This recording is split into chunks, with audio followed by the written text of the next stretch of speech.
to this BloombergQuint conversation on the next evolution of the app economy, which is powered by HeroWire. The app economy has transformed India in so many ways, from e-commerce to travel, from entertainment to handyman services, from beauty to health, and from the material to the spiritual. We all depend on apps. But most of our apps today are aimed at the top 100 million or lesser Indians, and that is in fact called India One. The really big market is Bharat, the next 400 to 500 million Indians, and how their lives could be transformed. Today, in this BloombergQuint conversation on the next evolution of the app economy, which is powered by HeroWire and part of our series Reimagining the Techverse, we will look at the latest trends in this space, what innovators and pioneers are doing, the opportunities and challenges, and how the app economy can perhaps drive us to 1 trillion or more of the 5 trillion economy that the Indian Prime Minister is aiming for. To help us do that today, we have some very eminent guests with us. First up, we have Mr. T.N. Hari, who wears multiple hats. He's an author, an angel investor, an advisor to VCs, and a mentor at startup accelerators. And he also leads HR at one of India's most respected retail companies, Big Basket. Next up, we have Nitin Sethi, who's Senior Vice President, Chief Digital Officer, Consumer Businesses at the Adani Group, which is one of India's largest conglomerates, and where he is leading digital transformation for the entire Adani Group. Next up, we have Sanjoy Paul, who is a member of the senior faculty at HeroWire. He's also a successful edtech entrepreneur. So we have three very different people from very different perspectives. And I'd like to begin by asking each of you all, and perhaps we could start with you, Mr. Hari. We've been talking about the app economy today. Where do we stand today? And do you think the Indian approach has been very different as compared to other countries? So thanks, Ivor. So I think, let me just start by providing a bit of a context. I think India's entrepreneur ecosystem went through 4 different phases. We are probably in the 4th phase. The first phase, I would say, was between 1947 to the year Y2K. And that was the period of time when no first generation entrepreneur ever dreamt of or dared, I would say, to get into entrepreneurship. So entrepreneurship was the sole prerogative of families who knew how to manipulate the rules and who knew how to get the right kind of licenses and permits. So Y2K, I think in many ways was a blessing in disguise. And India's services economy took off and India became a powerhouse of services.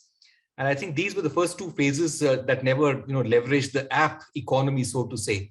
I think the 3rd phase, I think with the setting up of Flipkart and the kind of inspiration that the young engineers like Sachin and Bindi Bansal provided hundreds, if not thousands of other entrepreneurs to go down the path of using apps to solve some of India's own problems. I think that's where the app economy got kickstarted. I think the companies that were set up in the first, part of this journey, which is, I would say, phase 3, focused on the top 100 million consumers in India, top of the pyramid consumers in India, figuring out their problems and solving for every inconvenience of theirs. That was it. I think in a big way, the app economy really, really took off. This was the kind of vehicle I think the Indian economy had been waiting for. A lot of India's problems seemed pretty much unsolvable. They seemed very, very wicked problems. But I think for the first time, a combination of smartphone and internet allowed many of these problems to be solved in very interesting ways. And I would say the next phase of entrepreneurship is about the Bharat apps. I think that's something that is often talked about, which is that, startups began using, besides smartphone and internet, using broadband and the Aadhaar rails that had been, laid out in the last few years to solve problems of middle India or the next 400 million consumers in India. So I think that's a big thing that's really taken off. I think a lot of unicorns that get built in the next decade or so will be those that are solving problems for the next 500 million Indians. They would be built by entrepreneurs who come from tier 3, tier 4 towns of India. They will be funded by VCs who grew up in these tier 3, tier 4 towns of India. And coming to your very specific question about, has India taken a slightly different path? I think absolutely. Every country has taken a slightly different path. America went down the path of digital ads. Their entire internet is advertising driven. China went down the path of creating a walled garden, creating their own equivalents of Google, Amazon, and many other, US internet companies. So Europe went down the path of data privacy, very, very heavy data privacy laws. India went down the path of, UPI and facilitating, small transactions. So facilitating transactions in a very big way, I think, is the path that India has chosen. So I think apps, along with the UPI rails, along with, very cheap data and broadband that Jio really created, is helping India solve its own problems. So I think every country has gone down the path that has been relevant for it. I think India's problems are unique. 1 billion people, 1.4 billion people, many of them, having very different types of problems. And we went down the right path, I think, of creating answers for our own problems. I'm sure there's a lot of stuff to unpack there, sir, and we'll hopefully come to each one of them, from Bharat to some of these problems. Nitin, Sanjoy, I also want to throw this question open to y'all. I mean, even from a generational perspective, y'all are digital natives as compared to, I think, some of us. So what's your take on this entire app economy and what's happening in India?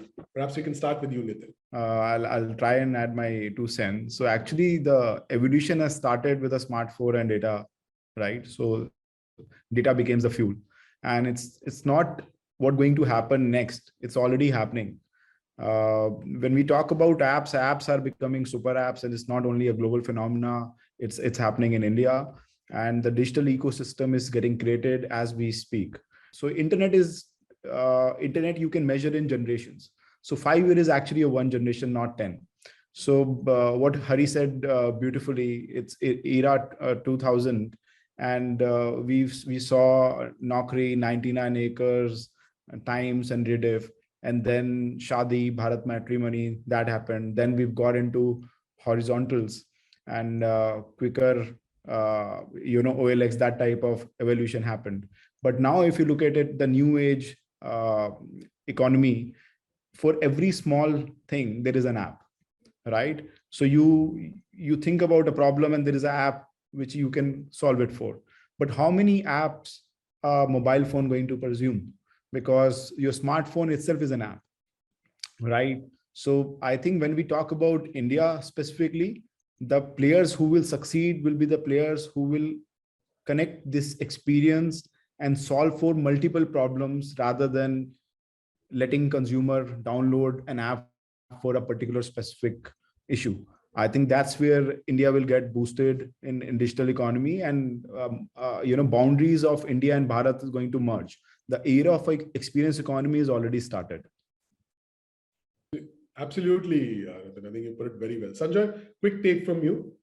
There are a couple of questions. Where exactly the app economy is headed? So the answer would be that app economy is heading towards Bharat, where this tier 2, tier 3 city entrepreneurs, backed by, beautifully said by Mr. Hari, backed by tier 2, tier 3 cities investors, will be creating solutions for tier 2, tier 3 cities problems. And one of the bigger problem that all of these startups are facing right now, even I'm coming from education sector, is kind of creating vernacular medium, vernacular content, vernacular apps, where, as you said, right, 83% of students who are actually graduating for vernacular medium schools in India. So obviously the apps and the medium of communication, the comfort has to be from vernacular medium languages, right? So that's where the app economy is headed. There's a lot of money that's being generated from the content, from using the app and everywhere, as well as it's kind of where the differentiation lies between the US and China economy, where the problems are very hyperlocal.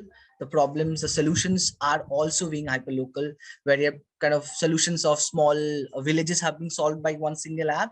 So solutions which are very vernacular, kind of a Tamil problem or a Bengali problem is being solved by smaller entrepreneurs, and they're getting great amount of success, starting from monetization to getting funding from VCs.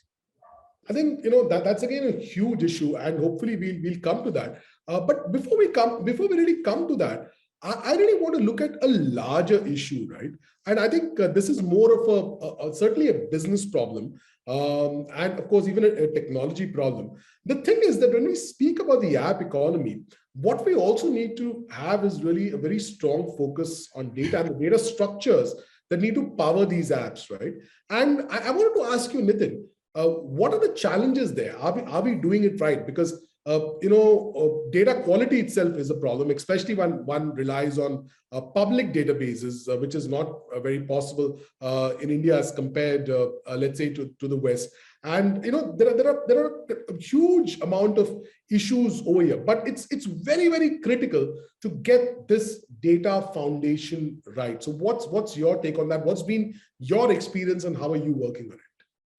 I think it's a great question, and there is a little bit of answer within the question. So the brands which are creating experiences are brands which form that trust. The consumer trust is so very important, right? So when we craft experiences, there is a ownership with a brand that, okay, you need to be responsible.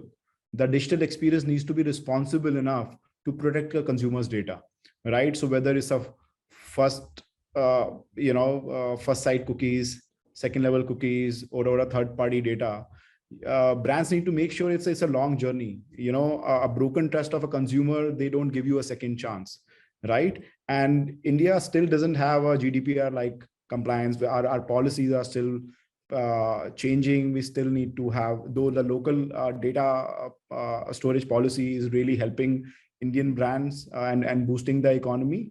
But at the same time, right now, the consumer is not getting encashed on their own data.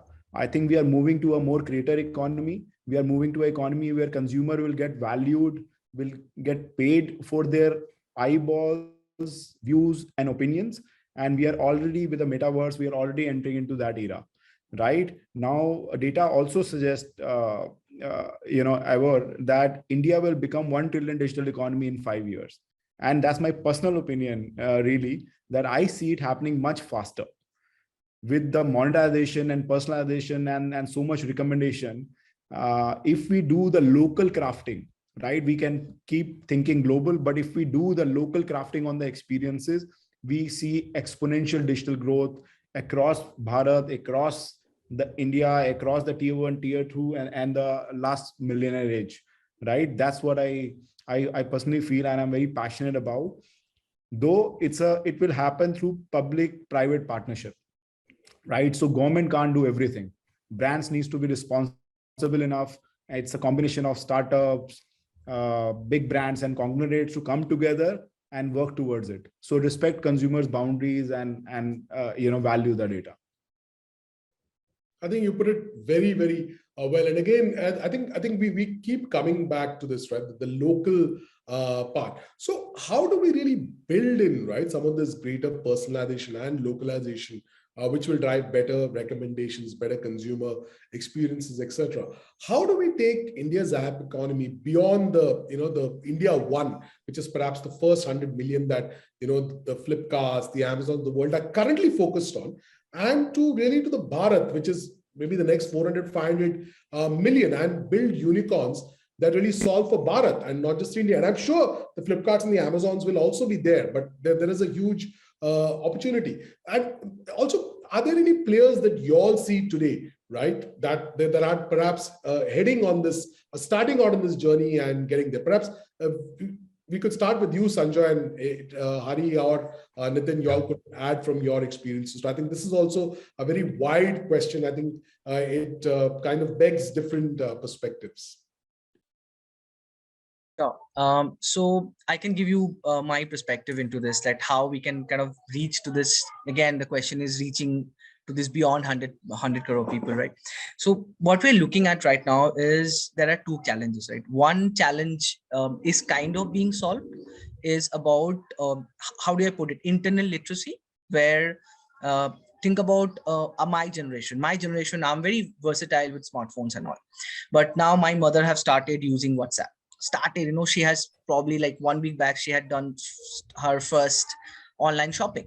So these are the things which is a challenge, and where UX, I would say UX, where language and how comfortable and how easy the app would be, usable for probably a generation which is just above mine. That's going to play a huge role. Somebody otherwise, it would be very difficult. So think about a Flipkart or Amazon, which is a lot of very sophisticated environment, and very sophisticated policies and sophisticated, buying experience. Probably would not be able to reach to an audience which is just starting to use their smartphones. right? That is this piece that exists, right, where they are using smartphones only for WhatsApp and Facebook, nothing else. From a technology side, from an education perspective, it has reached really fast, because this whole pandemic has created an environment where everybody is using smartphone or a laptop, specifically smartphones in villages, for teaching. So parents have started using smartphones. That has really, how do I put it, is like it has kind of accelerated the whole movement, which is supposed to be done 2030 in 2025. Right. That's challenge that's being solved. And again, hyperlocal language, make it very specific niche UX for very specific set of people. If you talk about an example like Nika, right, it's kind of connecting to very specific set of people.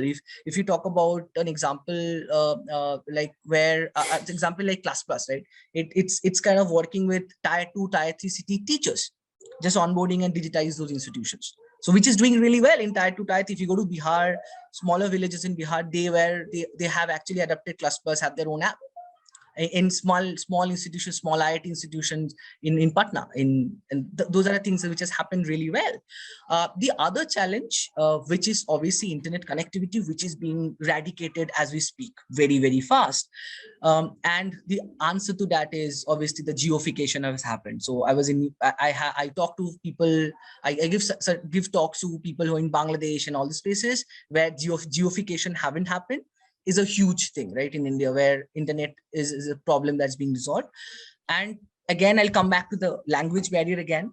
If the apps which are building things in local languages, in Hindi, in Tamil, and Telugu, and Bengali, are making the difference, and more apps which are doing this, giving a customer experience in local languages, B, also making sure the smaller businesses, the smaller enterprises in tier 2, tier 3 cities, as I just named Class Plus, right? The smaller institutions in tier 2, tier 3 towns have adopted Class Plus to digitize their classes, right? So those are the experiences would also make a difference, and going to make is actually making a difference in Bharat as we speak.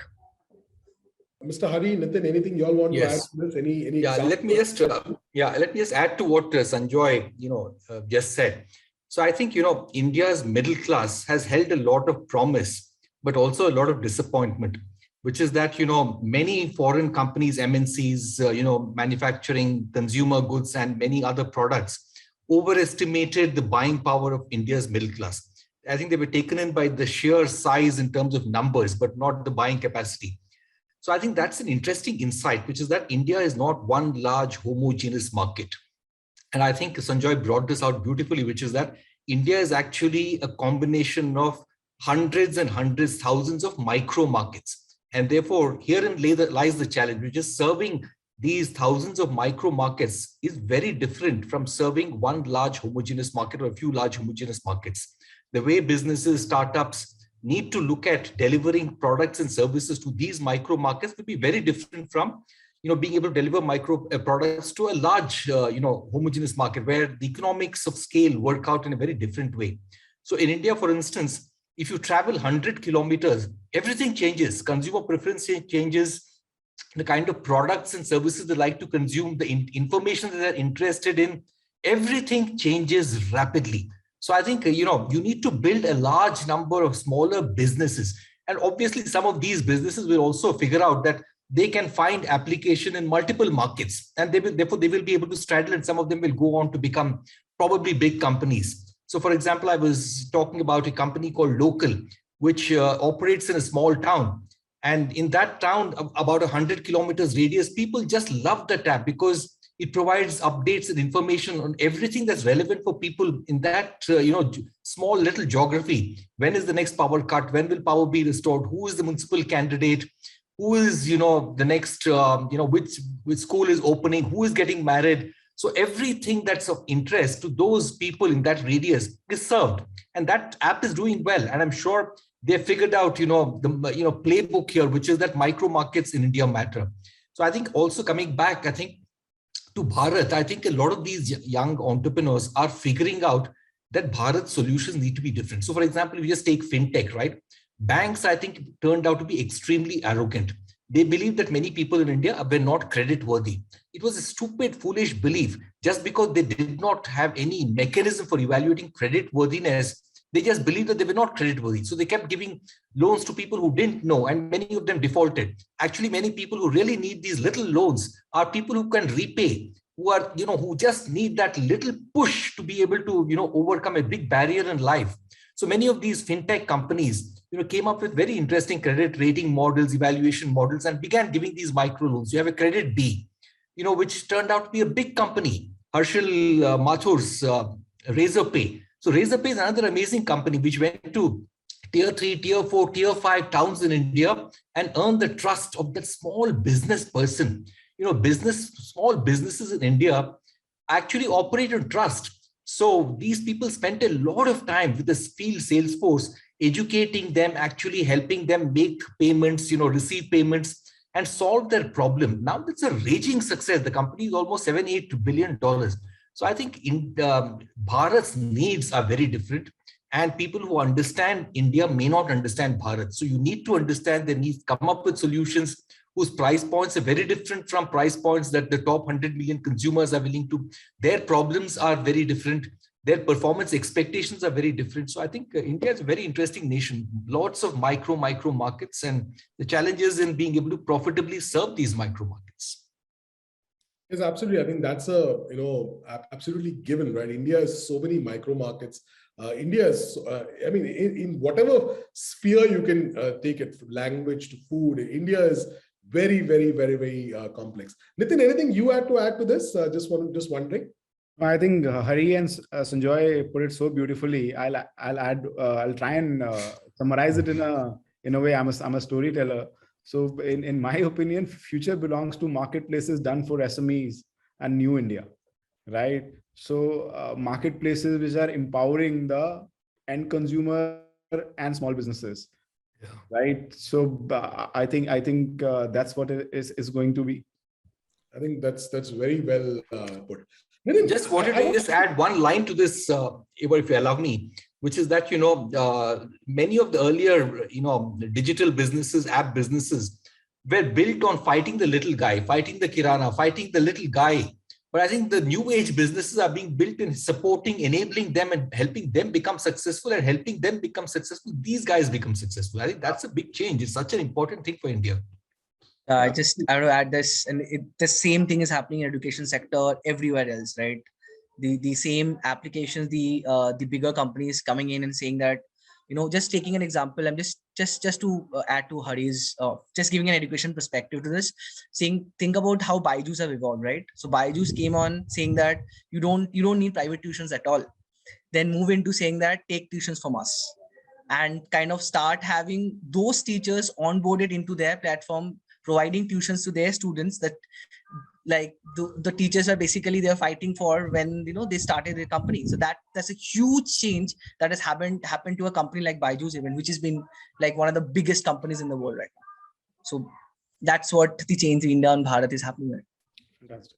So that leads me to my next question, Nitin. Where do really super apps come into play? And I'm not just asking you because I can see super behind you on the whiteboard. The fact is that some super apps have had tremendous success, but some have been limited. And while I think we all agree that the geofication of India has made a lot of the digital transformation possible, but maybe the super app there hasn't had as much success. So what is really the way forward? I mean, do you think companies should really look at super apps, or is it perhaps a smarter focus on flows to kind of drive the same results? No, it's a $1 trillion question. It's not only $1 billion question, and I'm so glad that you pointed it to me. So and Hari and Sanjoy, I'm taking the liberty right now. I'm going to represent all three of us. So see, so far globally, super apps have been made on few themes: payments, e-commerce, grocery, transportation, messaging, and communication. Now, and of course, some part of it is lending, right? Peer-to-peer lending. Now, if you look at the most successful platforms and Akka super apps, You take Gojek, you take Grab, you take Alipay, take WeChat, you pay Amazon. Now, if you look at India, of course, we have a common player. Amazon is also an integrated platform here. They have a lot of offering. Almost all that penetrated India is almost there. We have WhatsApp. But what's the Indian skin in the game here? You look at Paytm, you look at PhonePe, right? So these are the apps. Now, are these enough? I don't think so. So a national brands have a responsibility to penetrate the market. Okay. And that's why I said that I'm going to talk on behalf of all three of us. So it's not only, how we're going to do about it. I think the bigger question is that will super apps, Indian super apps, disrupt the internet economy in India and become a global dominant player? The answer is not simple, but the answer lies in the execution, the last mile execution. The answer is on the customer empathy, customer centricity, customer self-empowerment, and in totality, the customer experience, right? So it's not only about whether you are relevant for a niche or you are offering a masses. You have to start somewhere and then continue to penetrate. See, many players will try and acquire 30, 40, 50 startups and do it, right? That's one way. There's no right or wrong. Or there is an organic building way, right? You continue to keep customer in center and build it. I think the winner in long term, in 10 years, will be the winner who will think about 1 billion people and not only about easy quick wins. That's how I see it. Ultimately, customer needs to be winner, not the brand, right? Customer needs to solve. He needs to get that funding. He needs to get that convenience. He needs to get that last pin code delivery at his hometown. And COVID has changed a lot, right? Trust me, it changed the whole ecosystem canvas for everybody. The internet penetration just boosted, the adoption got treated. People now value their time. It's how I watch, when I watch, what I watch. So it's more about giving empowerment to the consumer, and the brands will win who will do that. It's very simple, but difficult to execute. Absolutely. I think you put it very well. It seems very simple, but very difficult to execute. Mr. Hari, again, going back to your observers had, and also the fact that you work in Big Basket, but I'm not putting you on the spot here. But, as you've seen this app economy grow and transform India, and Nitin referred to this, Indian apps really becoming global apps. When do you think Indian apps will really finally grow to dominate even the global economy? I think currently there are very few, right? Like an InMobi, etc., right? That are well known globally. But when do you perhaps see this shift happening? So, Ivor, I really am not an expert on this, but let me still go ahead and state what I think. So my own sense is that many of India's apps will continue to solve for India's problems. I think there can be truly very few number of global apps that can find global applications. So I think that's not very easy. For example, you have an Amazon, you have a Google. It's not that they are global apps without a reason. There's a reason why they are global apps. I think certain kinds of problems are more amenable to being solved globally, and certain kinds of problems are more amenable to being solved locally. I think the kind of problems that India faces is involving a lot of friction on the ground. I think those problems with a lot of friction on the ground is where Indian apps and Indian companies will continue to excel. I think building global apps needs to solve a different kind of a problem, and network effect probably operates in many of those situations where the first mover has an advantage, or anyone who grows beyond a particular size begins to have a disproportionate advantage over those who are trying to make an entry. So that's how, for example, WhatsApp is probably a global app. Google is a global app. I can't think of a second Google. Even if you develop an amazing search engine, I don't know how many people will go away from Google search of WhatsApp. So I think building these global apps is not easy, and I don't think that should even be the intention. The intention should be about solving for problems that are around you. And in the process, for example, if you expand globally, for example, Amazon, right? It is not solving for a tech problem like Google or WhatsApp. It's solving for friction on the ground. And it's a tech first company, unlike a Big Basket, which is a retail first company, which also uses technology. So I think Amazon has been able to go global, and it's not been able to go global because of network effect, but because they have just successfully expanded, like many successful, foreign companies which built multinational, brands. So my own sense is that it's not very easy to build global apps in areas where there is a lot of friction. I think you can do it where there is network effect, where, irrespective of where you are, it does not require heavy logistics on the ground to be able to solve such a problem. I think those are most amenable. InMobi is a classic example, right? No logistics on the ground, no warehousing, nothing. It's just about ad technology. So you can sit out of India and build a global app. You can sit out of any other country. So that's my view, Ivor. Absolutely. I think you put it very well, sir. I also wanted to, look at this entire, I think this came up earlier also, right? That we need to build this entire app economy as an ecosystem. The fact that, earlier we were trying to replace the kirana, the small SME, small businesses, etc. But we need to take them along. So, Nitin, I wanted to ask you, how do we really build this as an ecosystem and not just as cutthroat competition? Because India is a large enough market. The next 400, 500 million is certainly not small, given that even 100 million is much larger than many countries in Europe, right? There's scope for multiple players to thrive. And as customers perhaps see value, the ecosystem is built, job creation happens. So how do we really do this? And how do we really take small businesses, etc., and all along with us on this journey and make this a revolution that's built as an ecosystem and not as competition? Sure. Thanks for asking this again to me. I'll give you a traveler's view. Try and give you something which is every day's issue, and where there are multiple brands are involved and they're co-creating. Adani is the largest private player in airports. We are the largest airport operator. Now, why this is complementary and not a competition? Because the same traveler traveling from Mumbai airport will consume Tata Starbucks coffee, will take a gift for his kid from Hamleys, right? And so it's the same journey. The consumer is going to have touch upon 3 different brands. So we are not competing, it's co-creating, right? So if you look at Vistara consumers are going to fly from Adani's airport. So who owns the consumer? There is no airport without an airline, and there is no airline without an airport. So who's responsible for doing the customer delight on that customer experience? Both, I think, right? So it's my responsibility as a brand that we do a baggage belt, boarding gate, seamless security, cashless, touchless experience, very informative, very tailor-made experience for the consumer, right?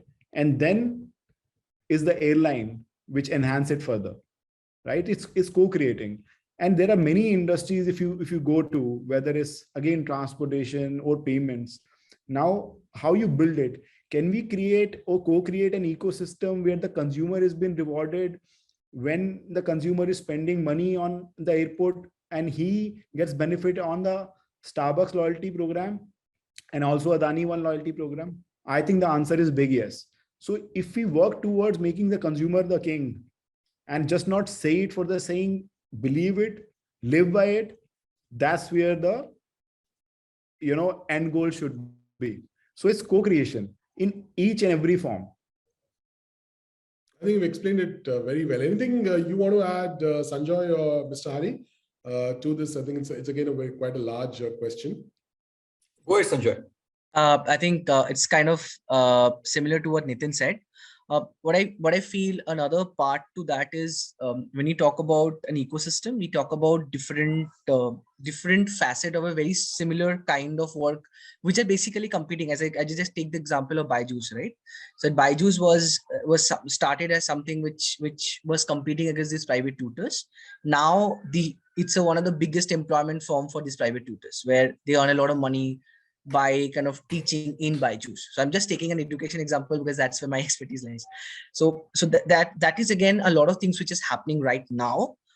Even more or less even, this whole pandemic thing have actually changed this whole scenario as well, because all these competing brand have now suddenly realized that I'm actually going behind one single customer, and there are different points of it where I can benefit the customer and obviously monetize my product in different lines. And why not? And there, the bigger brand is kind of, I won't say giving opportunity to the smaller brands to kind of feed into their system and help them to build a customer. And I'm taking another example, which is education again. Say, think about Great Learning coming up and giving an ad with Virat Kohli coming in, right? So that created a huge amount of customer base and marketing segment for a smaller players who's saying that, okay, education online and probably an aspirational, saying that I can learn so many different topics in an online university. That has created that awareness for other people. So that's another co-creation that is happening. The bigger brands is basically spending a lot of money into creating the market and educating the market, and the smaller brands, the smaller people, smaller startups are getting benefits out of it. That co-creation as an ecosystem is also happening as we speak. Another aspect I wanted to quickly come to, I know we're kind of running out of time here, is that, while we've spoken about many of the obvious examples, right?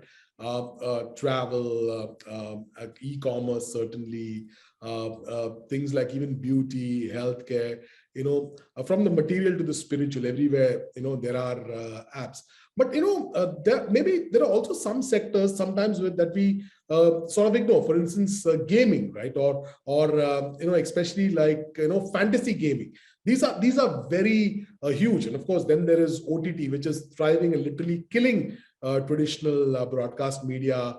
And of course, there's messaging and more. So what are your takes on some of these sectors and the potential they have to grow, and also what more they could do in terms of growing this app economy, providing more jobs, and really helping towards that 1 trillion digital economy that Nitin was speaking about. Maybe Sanjoy, you could start with this one if it's.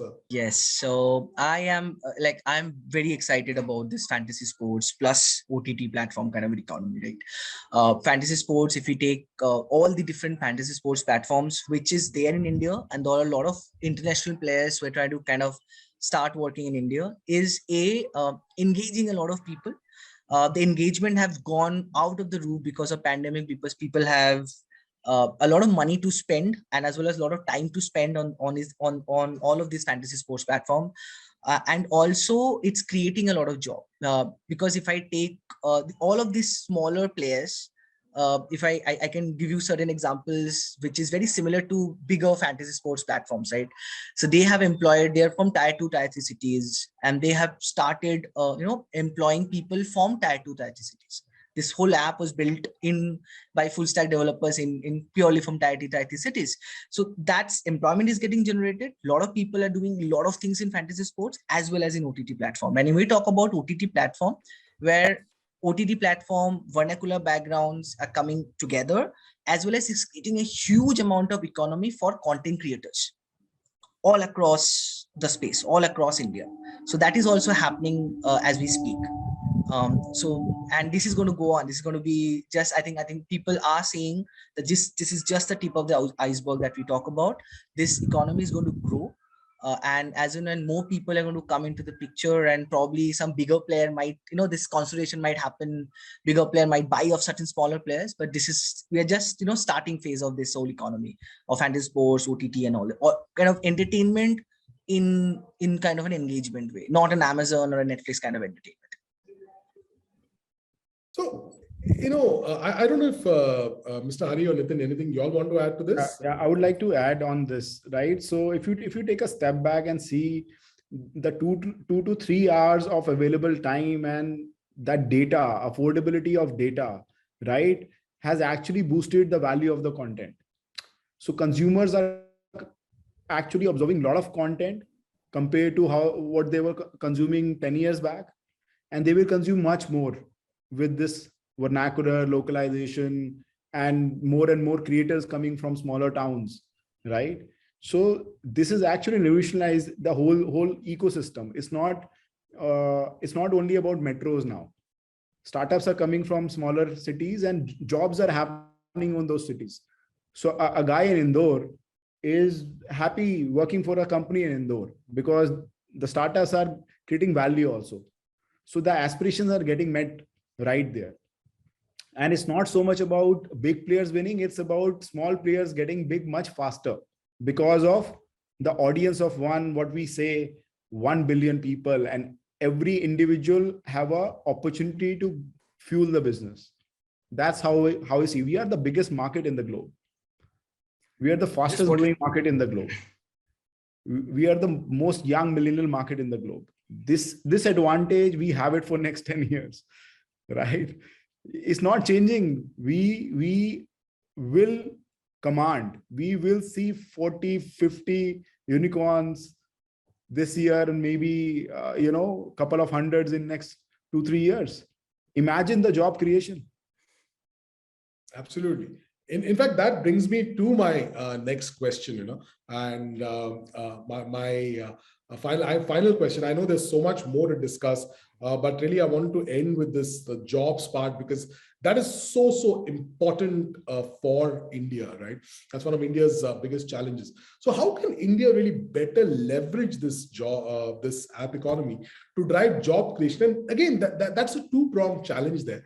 One, a socio-economic one, which improves wages and living standards for those currently in the informal economy. And I guess even there's a secondary challenge, the gig economy, and where the workers are protected. And secondly, perhaps a larger one also of enabling technology and business skills for those who build these apps and the digital data infrastructure that really powers them. Because, as Nitin says, I mean, if there are going to be 30, 40 unicorns this year and hundreds in the coming years, you need a lot of capabilities to build these, right? Build the data infrastructures and all of that. Two-pronged question. Again, I guess all of you, I'm sure you'll have views on this. Mr. Hari, perhaps you can start out on this. So let me just focus a little bit, Ivor, on the job situation. India is a country where 12 to 15 million people enter employable age every year. And there's no way India will be able to create high-paying jobs for 12 million people. There's no way. The entire IT services industry, of which we talk so much about, in 25 years, it has created 5 million jobs. In 25 years, 5 million jobs, whereas every year, 12 to 15 million people are entering employable age. So a large part of the jobs will continue to be the blue-collar variety, I would say, and not necessarily the very high-paid. And I think what the app economy or app-based companies have unleashed is that they have democratized a lot of things. For the first time, I think they have been able to streamline and industrialize both skills as well as delivery of services. Let's just take a example, real life, a couple of examples. One example, let's take the urban company, right?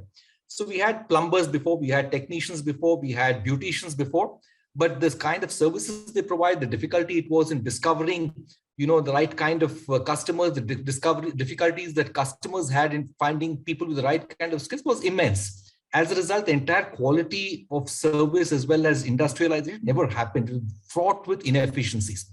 I think what these platform companies are doing, and what Urban Clap in this context is doing, is brought everyone on a platform and made the whole process very easy. Every service is rated by a consumer. So every consumer knows who's a good service provider. And therefore, the average service providers have an incentive to go and upskill and learn. So I think, many of these app-based companies, they removed a big bottleneck in India's quest for prosperity and quest for jobs by taking away a lot of friction on the ground. In addition, they also created completely new employment opportunities. So you just take, even companies like Ola, Uber, I think at least 2 million drivers must be on their platforms by now, more than 2 million drivers. And all this happened just because of technology and these platforms. So I think app-based platform companies are solving India's employment challenge in a very big way. And several content companies, which need not be necessarily platform companies, also providing content creation opportunities for a lot of creators. And many of these creators, it doesn't matter where they are. All that matters is their creativity. So they can be sitting in small towns and be creating content for anybody. So I think India was gridlocked in a low income trap. I think some of those gridlocks have been removed by many of these app-based companies and app technology. Nitin, Sanjoy, your take on this? I actually agree with Hari, right? So gig economy is for aspiring Indian, the Indian which wants to do multiple jobs.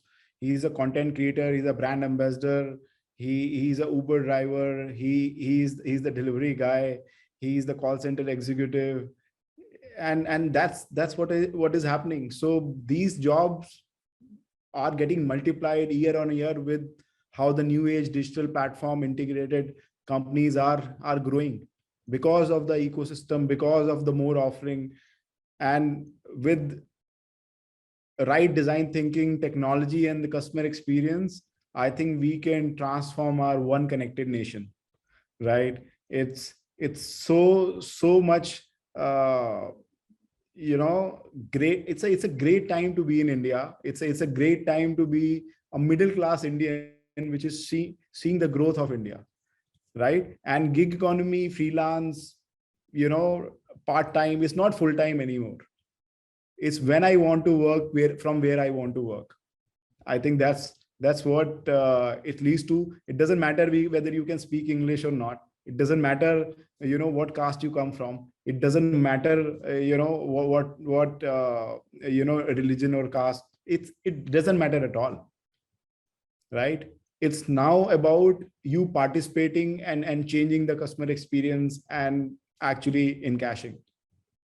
Absolutely. I think that's very well put. Sanjay, I also wanted to ask the same question to you, but also wanted to bring in, the larger, the technology and business skills, which are also required to build some of these companies, these future unicorns that will focus, move on Bharat and really enable so much more of wealth creation, jobs, etc. What's your take on that?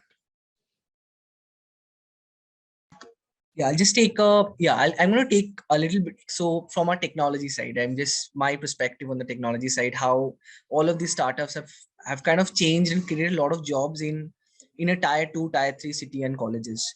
So in today, a particular startup would need, a particular startup would start with, you require kind of couple of full stack developers, right? To create the product, to check whether the product is market fit or not. So a lot of startups starts like that, small in a smaller city like in Indore, or maybe a more smaller city like in a smaller city, probably a small village in Bihar or in UP.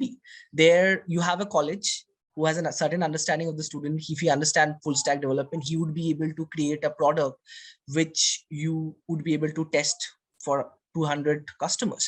So that's where the technology is coming into play, where probably this student coming out of a tier 2, tier 3 cities, not great at communicating in English, would not got a job in the bigger players. But now because of these startups, they are getting jobs, they are getting opportunities because they are communicating in vernacular language. They're building products with the small skill that is there, and with the technology coming in a way that you can build apps in 30 days. I'm not talking about the big super apps, but you can create this product market fit apps to check whether my product is working well or not. And these startups are building everywhere. And the smaller people who would not have got a job or probably have to shift for a job into a bigger city is getting jobs. And that is a bigger change that is happening. And from a business perspective, yes, again, I would come back to that point where, because the job has shifted, as Nitin beautifully said, that a guy in Indore can work in a company in Indore, getting paid good enough to stay, have a very good lifestyle in Indore. That person might not, the only problem but that person would have had is like he might not have a great communication skill in English to survive in Bangalore. But now, because these startups are being developed in Bharat, there is no need to have a great business capability or that need of communicating well in English. He's able to get a job and really do well for himself. And this is the right time to be in a middle class India. It's like you're getting jobs, you're getting great opportunity to being a startup, and even you can start your own startup like me. Like I come from a typical Bharat kind of place, a smaller outskirt in Calcutta. So I have that dream coming out of vernacular medium school, have the dream and build my own startup. So that I am kind of a product of that Bharat economy that we talk about, and the aspiration, because I have some technology skill which can be converted into business. I think it's beautiful. One small point. I'm so sorry. what he said is absolutely beautiful. It touched my heart. It's a responsibility of bigger brands. Okay. Yeah. We actually go and pick a raw talent and train it, right? India has a problem of actually hireable, ready hireable talent. I think if we solve that, what Hari also touched upon, that out of 20 million only, very tiny bit get jobs or get absorbed, right? And there is a huge need. So it's a responsibility of mid and large brands that we go just not to tier 1, but tier 2, tier 3, smaller colleges, pick talent, train them, and and do our response. I think it's more of a responsibility and owning it, right? It's more of an India story. It's more of it. That's where the ecosystem creation will happen. And Nitin, just to add to that, I think that's what Wired is also trying to do, like getting students out of cities, smaller cities, and kind of train them and make them employable. That's where we are also trying to do, and like people like me trying to help students coming out of these colleges and make them employable. Absolutely, help ADL. We are gonna be 550 next year. Please help us fulfill. Sure. Sure. Well, on that note, I mean, we've run out of time. We've had a fascinating conversation. We've looked at so many different aspects of the app economy, from the transformation that it has wrought in India to the transformation that will come. And I know, as they say in Hindi, right? And we'll be talking about localization, picture abhi baki, and the picture is much, much bigger than we can ever imagine. Thank you, gentlemen. Thank you, Mr. Hari. Thank you, Nitin. Thank you, Sanjoy, for being part of this BloombergQuint conversation on the next evolution of the app economy powered by HeroWired. It was a real pleasure and such a wonderful learning experience having you as part of this discussion. Thank you. Thanks a lot. Thanks a lot for the opportunity, Ivor. Thank you.